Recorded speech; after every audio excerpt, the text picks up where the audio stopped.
Is part 2 of my presentation on our summer vacation to Japan. If you were here 2 weeks ago, nice. I got a lucky coin right there. That's a 50 yen piece right there. So these are what you take to the temple and you deposit them for good luck. And is it 50 yen about a penny, or is it worth more?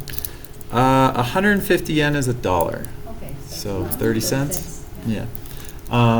So if you were here 2 weeks ago, if you remember your homework, do you remember what this says right here? Nihon. Nihon! Yes. Yes. That's Japan. It says it right here. Both of those are two different ways to write it, right? But And the you one's remember the what it rising- means? The rising sun, or the The rising... rising sun, the land of the rising sun, right? Land The of. sun. Land of the rising sun. I guess the sun, maybe to me, like I said before, it looks like a ladder. So maybe it's like the sun rising up the ladder. You're Yeah. So awesome. Everybody's learning Japanese. That's great. Yeah. All right. So I'm going to just go real quick through all my slides. We learned some different greetings and phrases in Japanese. Remember that bottom one is the absolutely most important one right there. Gochiso shamideshita. Every time you go to have a meal, that's what you want to say to your cook, right? All right. And again, whoa, I went a little fast there. That was all the different places that we ended up going. And today, we're going to talk about these ones from here: Kyoto, Osaka, and Hiroshima.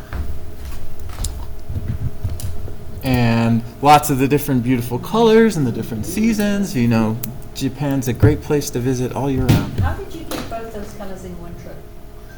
Oh, I stole those from the internet. Yeah. Just asking. It was very green when we were there. We didn't get to see the sakura blossoms or the fall colors, but it would be nice to go see them. Transportation is amazing there. I wish America would get out of the Stone Ages. It is just so comfortable. All right. So we went to Akihabara in Tokyo. Great fun place to see all the anime and the lights and everything. It's really cool. Talked about how the temples mingle and the castles and all of the ancient historical Japan, feudal Japan, is mingled in with modern day Japan, and big robots and video games and Mario Karts driving around. Big robots again, tiny homes, right? Just interesting architecture, fun places to explore. Go way up at these tall towers, the radio towers, and see the whole city. Or you can go down the alleys and find these great izakayas to just go in and have a beer or a what do they call it? The sour. Gin sour. I don't know. They just that. So you get your sake, and they feed you as long as you keep drinking. They feed you in these izakayas. It's really nice. And then kanpai. Don't forget to say that right when you're cheersing. The Kumachan Onsen, where we got to have this really unique hot pot experience. Shibuya Crossing, right? That crazy busy crossing where there's just a gajillion people, 500,000 people cross that crossing every day.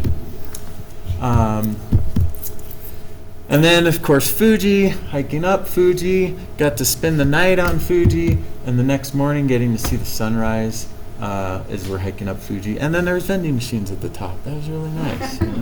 Get a Coca-Cola while you're up there. Yep, that was the top of Fuji there. Great viewpoint from up there. How high is Fuji? I believe it's 12,000 feet. That's high. Is that right? Do you remember, Amar? 12,800. Stopping at the onsen in Kawaguchiko after big long hike like that, it's great to just go down there and relax in the baths.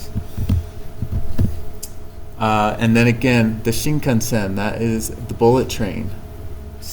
Just bring your food on. They don't take your water bottles away. And you fly anywhere you need to go. All right, so that was kind of where we ended. And now we're going to talk about Kyoto. So Kyoto was the imperial capital back in the day before it got moved over to Tokyo. So there's lots of history there, lots of monuments and temples, and the whole like samurai culture, right, is there. We were hoping to see a geisha walking around, but we didn't see any geishas. That was that. So we'll just have to go back and just wait till we see one. We went. Still have dishes, or- I mean, I thought that was kind of old-fashioned. Well, it is old-fashioned, but it is a very long and illustrious tradition that still goes today, right? That is, one of the like highest forms of performance, right? Because they learn it all. They learn music, they learn dance, they learn everything, singing, all of it, right? They're just multi-talented people. It's pretty incredible. So we went to the Samurai Museum, got to throw ninja stars. We got to learn the difference between samurais and ninjas. So samurais were all descendants from the emperor, and even women could be samurais. And a ninja could be as skilled martially as a samurai, but because they weren't of the bloodline, they couldn't be samurais. So that was the difference. And they're not necessarily, how they're always portrayed as being bad. Doing the dirty work. You're doing the dirty work, Yeah. but then that's where you get in the discussion of the Ronin. I don't know what they're doing with the Ninja Turtles. Okay. That's great. Okay. Samurai.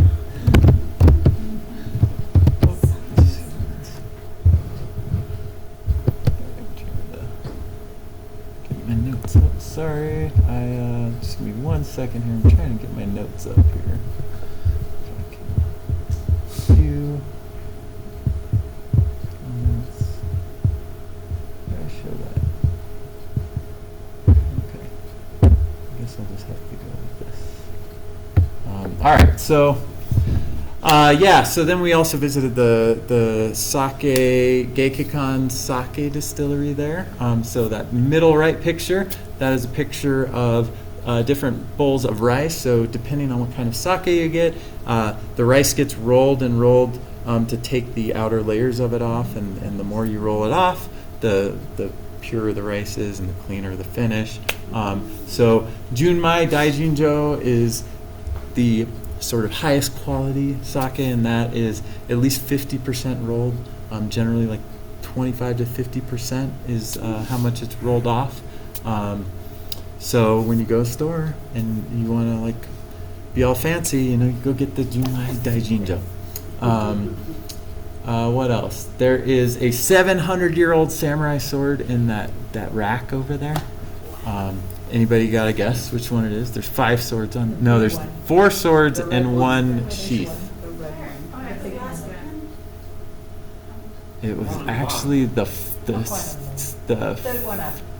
it was actually That one, right? Ah. Oh, right above it. 700 years old. And same with this this samurai suit right here. This was the like fanciest samurai suit, and you can tell because it has a big mustache. Well, and embroidery and all their things, but it must have. So it was a really interesting place. Shoot, do you remember his name? I'm totally blanking. This is the Last Samurai. It was not Tom Cruise, in fact. I'm just. Yeah, that's why I was trying to look at my notes. I was totally not ready there. We went to the market. Alejandro's up here having some octopus. Is that a squid? Maybe octopus, which is his head was full with an egg, stuffed with an egg. That I don't remember the name of the dish, but it has a name, and it was really interesting. Just I tried it all, everything. When it came to food, I was like, experiencing everything. Yeah, I would have too. I would it was have a seen great place for food. everything with the I think that Yeah. gentleman's name is Saigo. Saigo. Is that right? Yeah, so when Japan decided, oh, we want to have a Western army now, we don't want to have the samurai defending the emperor. That was the clash right there, right? And he was the last one to defend. He was like the shogun. No, he's like below the shogun. Can't remember quite what the feudal structure was, but yeah. So he was kind of like the last one of that dying dynasty, right? And then they created this Western army with guns and everything. So when was that done? What year did he, Like 1870. it was that far back? Yeah.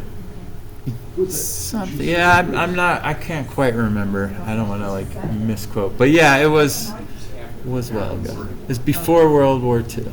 It was definitely. Yeah, probably before the. For World War I. In fact, it was actually prior to the Russo Yeah, Japanese 1905, wars in the Russo early Japanese war. 1900s. Yeah. Okay. So, real quick, when you're going through Japan, you'll see a lot of these gates, these big red gates. These are called torii gates, and they symbolize transitioning from the earthly realm to the spiritual realm. So you always see them in front of temples. In Kyoto, they have this big long line of like 100 of them that you go through. So you're really transitioning into the spiritual realm.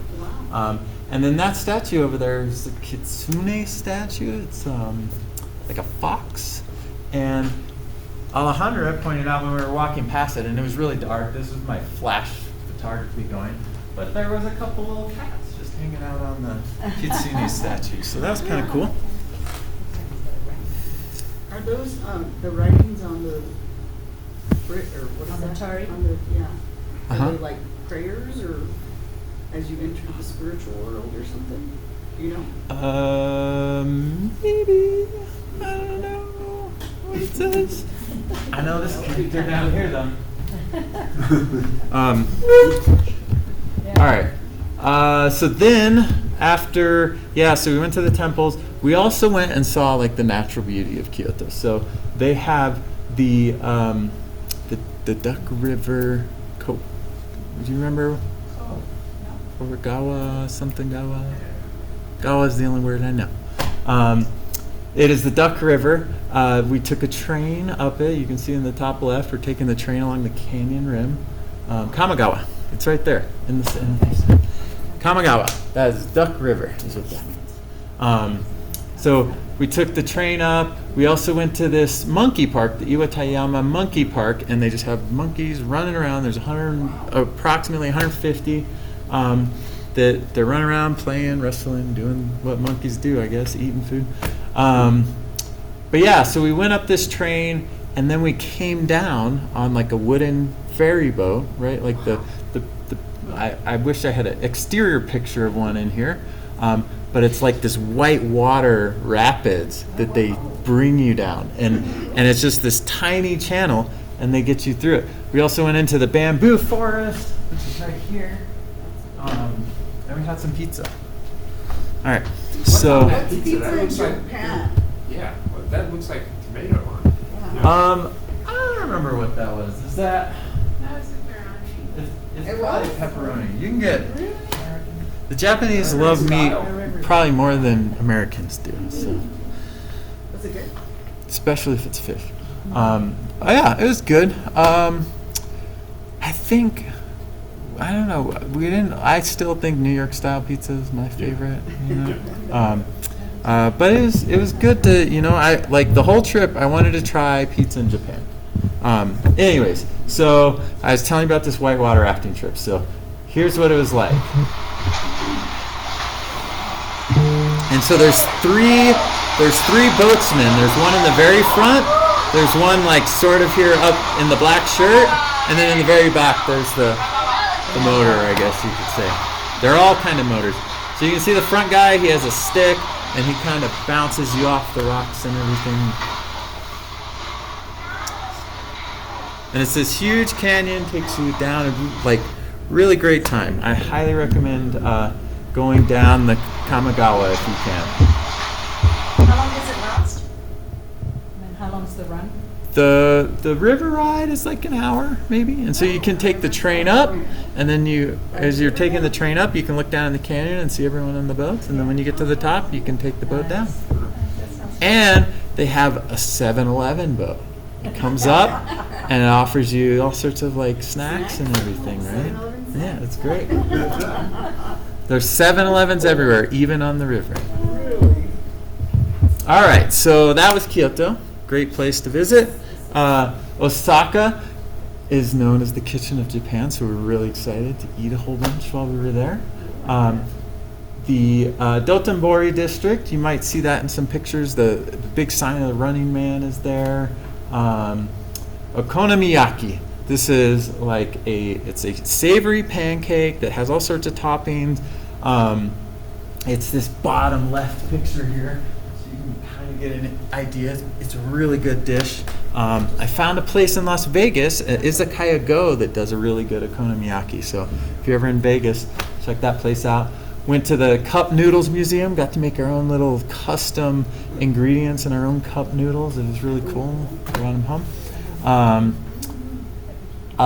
Yeah, lots to eat there. Really good. And then we took the Hello Kitty train. That was fun. Like inside the Hello Kitty train, everything's all like got Hello Kitty trim everywhere. Osaka Castle. So this is a really unique landmark here. 16th century design. You can see it's very unique with sort of its white, green, and gold architecture there. We didn't go inside of it because it was just a huge line, and we just kind of wandered around. Does it have like a fortress around it with that big? So there is like the moat and the big walls that kind of take up like a city block basically. So there's like a big gardens and everything. I think this is like the picture of the wall there.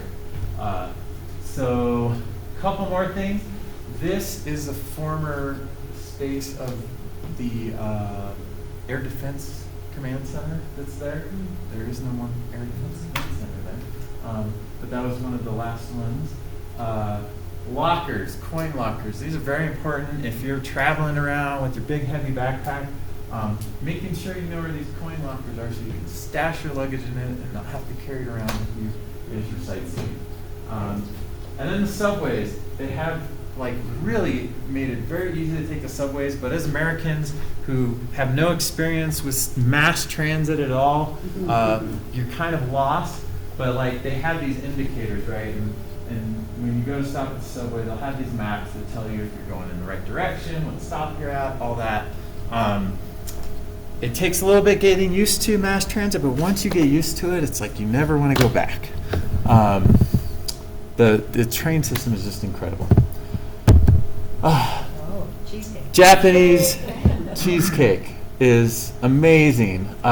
It combines, it's like has the cream cheese of our cheesecake, but then it's sort of got this like airy souffle texture to it, and it jiggles, and yeah, it's great. And then you can just order it at the train station and take it with you on the train.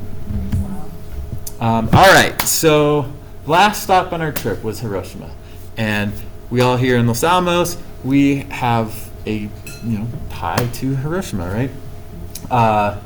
So we hear the story here portrayed from the American point of view, and we hear about the scientific achievements of harnessing the power of the atom, and and then we talk about the Manhattan Project and building the bomb, and then we dropped the bomb, and then the war was over, and that we kind of just gloss over it, right? That's about all we say.